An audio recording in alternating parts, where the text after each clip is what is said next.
Welcome to another video in my series about color guard skills.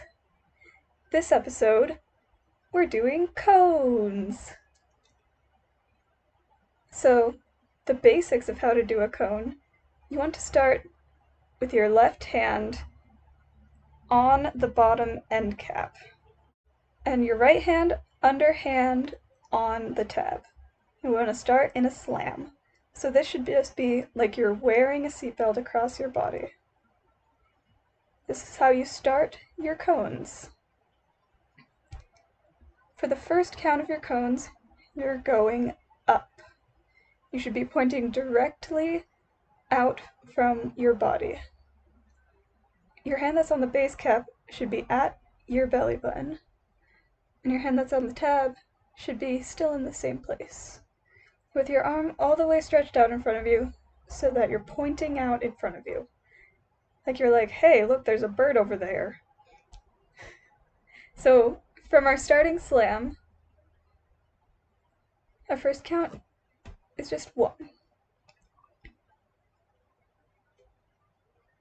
To go from count 1 to our count 2, you want to follow a circular path. So what we're doing is we're making a curve, and at our next count, your right arm should be right above you, all the way straight as far as you can make it, and your left arm should also be straight, right out in front of you. You're kind of pointing behind you, kind of not, because you don't want it to be like this. You're just pointing right up above you. Count 1, count 2. From here, we're going to switch our arms. Sounds kind of confusing, but we're still following that circle so that we are here for count 3. So here we're at count 2.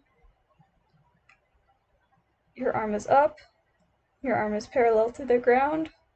Now, your arm is parallel and your arm is up, pointing out at a point in front of you. We went from count 2 to count 3. You can do those 3 counts as many times as you want to get comfortable.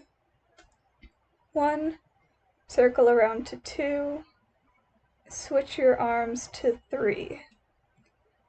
Now if you're ready to move on, count 4, we're going back to our starting position.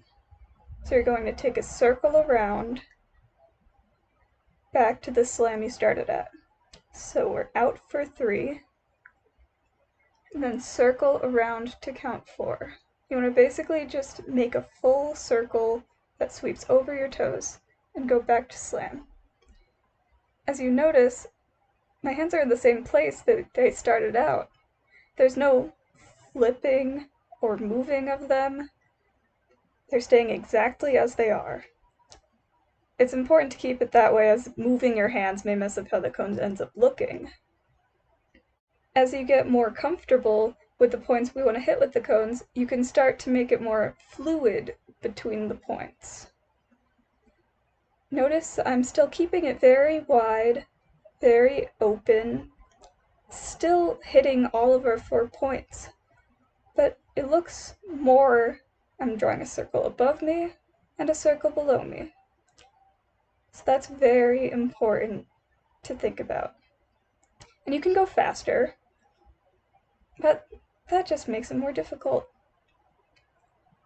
So you can just let your cones become this fluid motion.